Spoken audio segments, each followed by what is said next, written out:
বাগে জন্নতের ফুল নিয়ে এসেছি, প্রিয় নবীর হাদিস পাক নিয়ে এসেছি। আলহামদুলিল্লাহি রাব্বিল আলামিন ওয়াসসালাতু ওয়াসসালামু আলা সাইয়্যিদিল মুরসালিন আম্মা বা'দ ফাআউযু বিল্লাহি মিনাশ শাইতানির রাজিম বিসমিল্লাহির রহমানির রহিম আসসালাতু ওয়াসসালামু আলাইকা ইয়া রাসূলুল্লাহ ওয়া আলা আলিকা ওয়া আসহাবিকা ইয়া হাবিবাল্লাহ আসসালাতু ওয়াসসালামু আলাইকা ইয়া নাবিয়াল্লাহ ওয়া আলা আলিকা ওয়া আসহাবিকা ইয়া নূর আল্লাহ। মাদানী চ্যানেলের দর্শকবৃন্দ, উপস্থিত হয়েছি মাদানী চ্যানেলের গুরুত্বপূর্ণ একটি অনুষ্ঠান নিয়ে, যার নাম হচ্ছে কাসাসুল হাদিস। বহু ঘটনা আমরা শুনেছি, কিছু ঘটনা এমন রয়েছে যা শুনে আমাদের চোখ থেকে অশ্রু প্রবাহিত হয়ে যায়, কিছু ঘটনা এমন রয়েছে যা শুনে আমরা ভয় পেয়ে যাই, আবার কিছু ঘটনা এমন রয়েছে যা শুনে আমরা আনন্দিত হয়ে যাই। কিন্তু এই যে ঘটনা আমরা শুনব, তা ঘটনার পাশাপাশি হচ্ছে হাদিসে মুবারকাও। এই ঘটনা শুধু ঘটনা নয়, এটি এমন ঘটনা যা আল্লাহ তাবারাক ওয়া তাআলার সর্বশেষ নবী মক্কি মদনী মুহাম্মদ আরবি সাল্লাল্লাহু তাআলা আলাইহি ওয়া আলিহি ওয়াসাল্লাম আপন সাহাবায়ে কেরামদের মাঝে বর্ণনা করেছেন। কাজেই এতে আমাদের জন্য শিক্ষণীয় বিষয় অবশ্যই রয়েছে। আল্লাহ তাবারাক ওয়া তাআলা ইরশাদ করেছেন, ফাকসুসিল কাসাসা লাআল্লাহুম ইয়াতাফাক্কারুন। আল্লাহ পাক ইরশাদ করেন, আপনি উপদেশ শোনান, আপনি উপদেশ দিন, যেন তারা গৌর ও ফিক্র করে, যেন তারা চিন্তা করে। অর্থাৎ হে নবী সাল্লাল্লাহু আলাইহি ওয়াসাল্লাম, আপনি তাদেরকে উপদেশ দিন, কেন? যাতে তারা আখিরাতের ব্যাপারে চিন্তা ভাবনা করে। অন্যত্র আল্লাহ তাআলা ইরশাদ করেছেন, লাকাদ কানা ফি কাসাসিহিম লিইবরাতিল উলিল আলবাব। নিশ্চয়ই তাদের খবরাদি, কাদের খবরাদি? নবীগণ ও তাদের সম্প্রদায়দের খবরাদি দ্বারা বিবেকবানদের চক্ষুসমূহ খুলে যায়। তো কাজেই অবশ্যই এই ঘটনায় আমাদের জন্য অসংখ্য বিষয় শিক্ষণীয় রয়েছে। আসুন সে ঈমান উদ্দীপক ঘটনা শোনার পূর্বে প্রথমে আমরা রাসূলুল্লাহ সাল্লাল্লাহু তাআলা আলাইহি ওয়া আলিহি ওয়াসাল্লামের উপর দুরূদে পাক পাঠ করে নেই। প্রিয় আকা, উভয় জাহানের দাতা রাসূলুল্লাহ সাল্লাল্লাহু তাআলা আলাইহি ওয়া আলিহি ওয়াসাল্লাম ইরশাদ করেছেন, যে ব্যক্তি আমার উপর একবার দুরূদ শরীফ পাঠ করবে, আল্লাহ রাব্বুল আলামিন ওই ব্যক্তির উপর 10টি রহমত নাজিল করবেন। যে ব্যক্তি আমার উপর 10 বার দুরূদ শরীফ পাঠ করবে, আল্লাহ তাআলা ওই ব্যক্তির উপর 100 রহমত নাজিল করবেন।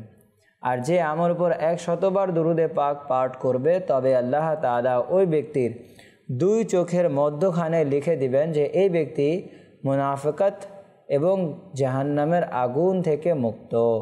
সুবহানাল্লাহ। প্রিয় মাদানী চ্যানেলের দর্শকবৃন্দ, জাহান্নাম থেকে মুক্ত হওয়া, মুনাফিকাত থেকে মুক্ত হওয়ার কতই না সুন্দর ব্যবস্থাপত্র আমরা পেয়েছি, যে রাসূলুল্লাহ সাল্লাল্লাহু আলাইহি ওয়াসাল্লামের উপর দৈনন্দিন 100 বার দুরূদে পাক পাঠ করা। তো কেনই না আমরা কেন দুরূদে পাক পাঠ করব না? আসুন মহব্বত ও ভালোবাসা নিয়ে একবার দুরূদে পাক পড়ে নেই। সাল্লু আলাল হাবিব সাল্লাল্লাহু তাআলা আলা মুহাম্মদ ওয়া আলা আলিহি ওয়া সাহবিহি ওয়া বারাকা ওয়া সাল্লাম। প্রিয় দর্শক মণ্ডলী, আজকের যে ঘটনা, এটি হচ্ছে রাহমাতে ইলাহি দ্বারা পরিপূর্ণ, আল্লাহ তাআলার রহমত দ্বারা পরিপূর্ণ। পূর্বেকার উম্মতের মধ্যে এক ব্যক্তি ছিল, যে ব্যক্তি 99টি হত্যা করেছিল, কাতল করেছিল। সে 99টি হত্যা করার পর অনুতপ্ত হলো যে আমি 99টি হত্যা করেছি, এটি ঠিক হয়নি। সে অনুতপ্ত হলো। সে অনুতপ্ত হয়ে তার তওবা করার ইচ্ছে জাগলো যে আমি 99টি হত্যা করলাম, এখন আর গুনাহ করব না, তওবা করব।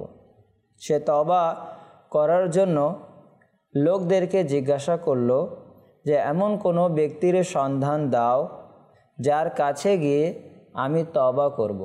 চিন্তা করুন প্রিয় দর্শক মণ্ডলী, যে এমন ব্যক্তি যে 99টি হত্যা করেছে, একে তো আমরা আমাদের কাছেও রাখবো না, কিন্তু এর অনুতপ্ত হওয়া, সে অনুতপ্ত হলো, সে এখন সন্ধান করছে যে এমন কোনো ব্যক্তির কাছে যাই, তো তার কাছে গিয়ে তওবা করব। তো লোকেরা তাকে এক আবিদের কথা বলল যে অমুক জায়গায় এক আবিদ রয়েছে, তার কাছে গিয়ে তওবা করে নাও। তো যখন সে ওই আবিদের কাছে গেল, সেখানে গিয়ে তার সকল কর্ম যা ছিল 99টি হত্যা, সে সম্পর্কে সে খুলে বলল। আর সে বলল যে আমি তওবা করার জন্য এসেছি আল্লাহ তাআলার দরবারে। তো ওই আবিদ এ কথা শুনে বলল যে তোমার তওবা কিভাবে কবুল হবে? তুমি 99টি হত্যা করেছ, তুমি কি আল্লাহকে ভয় করো না? সে ব্যক্তি অনুতপ্ত হয়ে আসছিল তওবা করার জন্যে। এখন ওই আবিদ সে তাকে আবারও আল্লাহ তাআলার দরবারে কি নিয়ে আসবে, সে উল্টো বিপরীত কথা বলছিল। যখন এ কথা শুনল, 99টি হত্যাকারী ব্যক্তি রাগান্বিত হয়ে গেল যে আমার তওবা আল্লাহ তাআলা কবুল করবে না। এখন যদি আমার তওবা আল্লাহ তাআলা কবুল করবে না, তাহলে আমি তোমাকেও হত্যা করে দেব। সুতরাং ওই 99টি হত্যাকারী ব্যক্তি আবিদকেও হত্যা করে দিল। এবার সে সেঞ্চুরি পূরণ করে দিল, 100 হত্যা সে করে দিল। কিছুদিন অতিবাহিত হয়ে যাওয়ার পর আবার সে অনুতপ্ত হলো। আবার সে চিন্তা ভাবনা করলো যে আমি যা করেছি তা ঠিক নয়, সুতরাং আল্লাহ তাআলার দরবারে তওবা করা উচিত। সে আবার লোকদের কাছে গিয়ে আপন তওবা করার ঘটনা বলল যে আমি তওবা করতে চাই, আমাকে এমন লোকের সন্ধান দিন যার কাছে গিয়ে আমি তওবা করব। তো লোকেরা তাকে এক আলিম সাহেবের কাছে যাওয়ার পরামর্শ দিলেন। ওই 100 হত্যাকারী ব্যক্তি এক আলিম সাহেবের কাছে গিয়ে তার সমস্ত ঘটনা খুলে বললেন। আর ওই হত্যাকারী ব্যক্তি বলল যে আমি এতগুলো হত্যা করেছি, আল্লাহ তাবারাক ওয়া তাআলা কি আমার তওবা কবুল করবেন? ওই আলিম সাহেব তিনি বললেন, আল্লাহ তাবারাক ওয়া তাআলা আপনার তওবা কেন কবুল করবেন না? আল্লাহ তাআলা এবং আপনার মাঝে কোন জিনিস ঢাল স্বরূপ রয়েছে যা আল্লাহ তাআলা আপনার গুনাহকে ক্ষমা করবেন না, আপনার তওবা কবুল করবেন না? আল্লাহ রাব্বুল আলামিন হচ্ছেন গফফারাজ যুনুব, আল্লাহ গুনাহ ক্ষমাকারী। আল্লাহ তাআলার রহমত অসংখ্য, এর কোনো সীমা নেই। আপনি অমুক এলাকার অমুক বস্তিতে কিছু আউলিয়া কেরাম রয়েছেন, আপনি তাদের কাছে যান, তাদের সঙ্গ নিন এবং তাদের সঙ্গ নিয়ে আপনি আমল করেন, ইবাদত করেন। আর আপনার এলাকায় আপনি পুনরায় ফিরে আসবেন না। আপনার যতটুকু জীবন বাকি রয়েছে সকল জীবন আপনি ওই আউলিয়া কেরামদের সাথে, নেককার বান্দাদের সাথে কাটিয়ে দিবেন। আল্লাহ তাবারক ওয়া তাআলা আপনার তওবা কবুল করে আপনাকে ক্ষমা করে দিবেন। তো এ কথা শুনে ওই 100 হত্যাকারী ব্যক্তি সে বের হলো ওই এলাকায় যাওয়ার জন্যে, আউলিয়া কেরামদের বস্তিতে যাওয়ার জন্যে, তাদের সংস্পর্শ থাকার জন্যে সে বের হলো। ওই হত্যাকারী ব্যক্তি যে 100 হত্যা করেছিল, সে ওই নেককার ব্যক্তিদের বস্তির এলাকার দিকে চলা শুরু করলো। রাস্তার মধ্যে এমন হলো যে ওই ব্যক্তির ইন্তেকাল হলো, সে মারা গেল।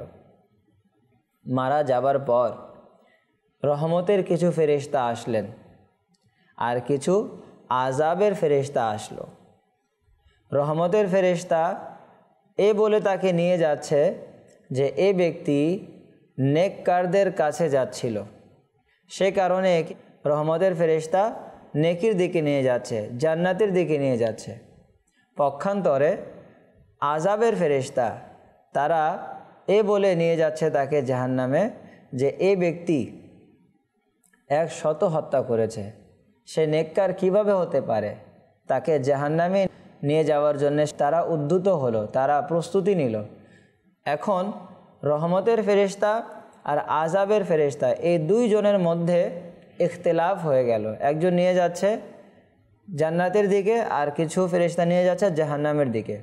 আল্লাহ তাবারক ওয়া তাআলা এক ফেরেশতাকে হুকুম দিলেন, ওই ফেরেশতা এসে তাদের মাঝে, রহমতের ফেরেশতা আযাবের ফেরেশতাদের মাঝে এই ফয়সলা করলেন, এই হুকুম দিলেন যে তোমরা তোমাদের রাস্তাসমূহকে মাপ দাও, তোমরা তোমাদের রাস্তাসমূহকে মাপো। যার রাস্তা এই গুনাহগারের, এই 100 হত্যাকারীর কাছে হবে, এই ব্যক্তি তার কাছে যাবে। সুতরাং মাপ দেয়া হলো, পরিমাপ করা হলো। তো পরিমাপ করার পর কিছুটা অংশ ওই গুনাহগার ব্যক্তি, 100 হত্যাকারী ব্যক্তি, যখন পরিমাপ করা হলো তো নেককার ব্যক্তিদের যে বস্তি ছিল তাদের নিকটে ছিল কিছুটা। তো এই নিকটে থাকার কারণে আল্লাহ তাবারক ওয়া তাআলা তার গুনাহকে ক্ষমা করে দিলেন, রহমতের ফেরেশতা তাকে নিয়ে চলে গেলেন। প্রিয় ইসলামী ভাইরা, মাদানী চ্যানেলের দর্শকবৃন্দ, আল্লাহ তাবারক ওয়া তাআলার রহমত দেখুন। ওই ব্যক্তি গুনাহ করেছিল, একটি নয়, দুটি নয়, 100 হত্যা করেছিল। এরপরেও যখন বান্দা অনুতপ্ত হয়ে আল্লাহ তাআলার দরবারে কান্নাকাটি করে, তওবা করে, তবে আল্লাহ তাআলা তার গুনাহকে ক্ষমা করে দেন। ওই ব্যক্তি যে রাস্তার মধ্যে ছিল, এখানেও আল্লাহ তাআলার রহমত কত বেশি দেখেন যে আল্লাহ তাবারক ওয়া তাআলা ওই যে আবিদদের রাস্তার মধ্যখানে ছিল, ওই গুনাহগার ব্যক্তি আর আউলিয়া কেরামদের যে রাস্তা ছিল, ওই রাস্তাকে আল্লাহ তাআলা হুকুম দিলেন যে সংকীর্ণ হয়ে যাও। আর যেই রাস্তা দিয়ে সে এসেছিল, ওই গুনাহগার ব্যক্তির ওই রাস্তা থেকে, গুনাহগার ব্যক্তি যে ছিল সেখান থেকে, যেখান থেকে সে এসেছিল, ওই রাস্তাকে আল্লাহ তাআলা হুকুম দিলেন লম্বা হয়ে যাও। তো এভাবে ওই ব্যক্তির ক্ষমা লাভের মাধ্যম হয়ে গেল। তো প্রিয় ইসলামী ভাইরা, মাদানী চ্যানেলের দর্শকবৃন্দ, গুনাহ যতই হোক না কেন আল্লাহ তাআলার দরবারে সত্য নিয়তে তওবা করে নিন। আল্লাহ রাব্বুল আলামিন পবিত্র কোরআনুল কারীমে ইরশাদ করেছেন, হে আমার বান্দা, আমার রহমত থেকে নিরাশ হয়েও না। আমাদের গুনাহ বহু, এর কোনো সীমানা নেই। দুনিয়ার মধ্যে গাছপালার যতগুলো পাতা রয়েছে না, এই পাতাগুলোর চেয়ে বেশি আমাদের গুনাহ। দুনিয়ার মধ্যে যত ধুলোবালি রয়েছে, এর চেয়েও বেশি গুনাহ আমাদের হতে পারে, কিন্তু মহান আল্লাহ তাআলার রহমতের চেয়ে বড় আমাদের গুনাহ নেই। তো প্রিয় ইসলামী ভাইরা, মাদানী চ্যানেলের দর্শকবৃন্দ, জানা গেল এই ঘটনা থেকে যে আলিমের কাছে, নেককার ব্যক্তিদের কাছে মাসআলা জানার জন্য যাওয়া ইবাদত। ওই গুনাহগার ব্যক্তি এই মাসআলা জানার জন্যে সে আউলিয়া কেরামদের কাছে যাচ্ছিল যে আমার তওবা হয়ে যাক। তো এই ঘটনা থেকে জানা গেল আলিমদের কাছে যাওয়া, মাসাল শেখার জন্য এই যাওয়াটা কি? ইবাদত। দ্বিতীয় নম্বর আমরা শিখলাম যে মুফতি আহমদ আরহান নাইমি রহমতুল্লাহি তাআলা আলাইহি ইরশাদ করেন যে কাবার দিকে, মদিনাতুল মুনাওয়ারার দিকে, বাগদাদ শরীফের দিকে যে দোয়া করে তার দলিল হচ্ছে এই হাদিস। কিভাবে? ওই ব্যক্তি নেককার লোকদের দিকে আপন চেহারা করে নিয়েছিল, নেককার ব্যক্তিদের কাছে যাওয়ার ইচ্ছা পোষণ করেছিল। তো আল্লাহ তাবারক ওয়া তাআলা তার তওবাকে কবুল করলেন। তো যদি কোনো ব্যক্তি মদিনার দিকে মুখ করে দোয়া করে, যদি কোনো ব্যক্তি কাবাতুল্লাহর দিকে মুখ করে দোয়া করে, যদি কোনো ব্যক্তি বাগদাদ শরীফের দিকে চেহারা করে দোয়া করে, তাহলে তার দোয়া কবুল হবে না কেন? আর তৃতীয় নম্বর আমরা শিখলাম যে আল্লাহ তাআলার রহমত থেকে নিরাশ হওয়া যাবে না। মহান আল্লাহ তাবারক ওয়া তাআলা গফফারা যুনুব, গুনাহ ক্ষমাকারী। তো প্রিয় ইসলামী ভাইরা, একবার হযরত সৈয়দনা ফারুক আজম রাদিয়াল্লাহু তাআলা আনহু রাস্তা দিয়ে যাচ্ছিলেন, সামনে থেকে এক ব্যক্তি মদ নিয়ে আসছিল, শরাব নিয়ে আসছিল। ওই সময় ওই ব্যক্তি থরথর করে কাঁপছে, জানি না আমার সাথে কি হবে। ওই ব্যক্তি ওই মদকে সে পিছনে লুকিয়ে নিল। হযরত সৈয়দনা ওমর ফারুক আজম রাদিয়াল্লাহু তাআলা আনহু ইরশাদ করলেন যে পেছনে কি আছে? সে বলল, হুজুর সিরকা রয়েছে। হযরত ওমর রাদিয়াল্লাহু তাআলা আনহু বললেন, দেখাও। সে ব্যক্তি থরথর করে কাঁপছে যে আমার বোতলে তো সিরকা নয়, আমার বোতলে হচ্ছে শরাব, মদ, এখন কি করব? ওমর রাদিয়াল্লাহু তাআলা আনহু আমাকে ধরে ফেলেছেন। সে মনে মনেই আল্লাহ তাআলার কাছে দোয়া করেনি, সে মনে মনে তওবা করলো, আল্লাহ আমি তওবা করছি, আর মদ পান করব না। এ নিয়ত করার ছিল যখন সে বের করলো হাড়টিকে, ওমর রাদিয়াল্লাহু তাআলা আনহুর কাছে প্রকাশ করলো, তো ওই শরাব, ওই মদটি আপনার সিরকায় পরিণত হয়ে গিয়েছিল। সুবহানাল্লাহ। এটি হচ্ছে সত্য নিয়তে তওবা। আল্লাহ তাবারক ওয়া তাআলা তওবাকারীকে পছন্দ করেন। তো প্রিয় ইসলামী ভাইরা, মাদানী চ্যানেলের দর্শকবৃন্দ, প্রতিদিন আমাদের তওবা করা উচিত। জানি না আমাদের সারা দিনে কত গুনাহ জেনে না জেনে, ইচ্ছায় অনিচ্ছায়, মিথ্যা, গীবত, চুগলখড়ি, অহংকারী ইত্যাদি গুনাহ হয়ে যায়। তো এই গুনাহগুলো ক্ষমা হবে কিসের মাধ্যমে? এই গুনাহগুলো ক্ষমা হবে তওবা করার মাধ্যমে। কোরবান যান আমির আহলে সুন্নাত দামাত বরকাতুহুল আলিয়ার প্রতি তিনি একটি রিসালা দিয়েছেন, যেই রিসালার নাম হচ্ছে ৭২টি নেক আমল। তো ৭২টি নেক আমলের মধ্যে একটি আমল হচ্ছে প্রতিদিন আল্লাহ তাআলার কাছে ২ রাকাত সালাতুত তওবা নামাজ আদায় করে তওবা করা। তো প্রিয় দর্শক মণ্ডলী, প্রত্যেক দিন যদি আমরা রাত্রিবেলায় ঘুমানোর আগে আমরা তওবা করে নেই, তাহলে তওবা করার উপকারিতা কি? তওবা করলে কি লাভ হবে? হাদিসে পাকে রয়েছে, প্রিয় আকা সাল্লাল্লাহু আলাইহি ওয়াসাল্লাম ইরশাদ করেন, আত-তাইবু মিনাজ যামবি কামান লা যামবা লা। গুনাহ থেকে তওবাকারী এমন যেন সে গুনাহই করেনি। আল্লাহু আকবার, সুবহানাল্লাহ। তো যদি আমরা প্রতিদিনের সালাতুত তওবা ২ রাকাত নামাজ আদায় করে আল্লাহ তাআলার দরবারে তওবা করি, তো হতে পারে এই তওবা সত্য যদি তওবা হয়, আল্লাহ তাআলা অবশ্যই কবুল করবেন। তো আমরা রাত্রিবেলা ঘুমানোর আগে সালাতুত তওবা পড়ে নেই, আল্লাহ তাআলার কাছে তওবা করি।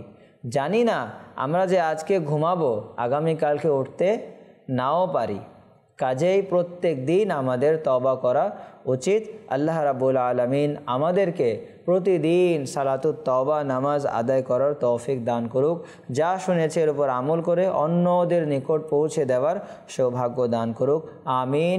বেজাহে খাতামিন নবিয়্যিন সাল্লাল্লাহু তাআলা আলাইহি ওয়াসাল্লাম। সাল্লু আলাল হাবিব সাল্লাল্লাহু তাআলা আলা মুহাম্মদ সাল্লাল্লাহু আলাইহি ওয়াসাল্লাম। বাগে জান্নাতের ফুল নিয়ে এসেছি, প্রিয় নবীর হাদিস পাক নিয়ে এসেছি।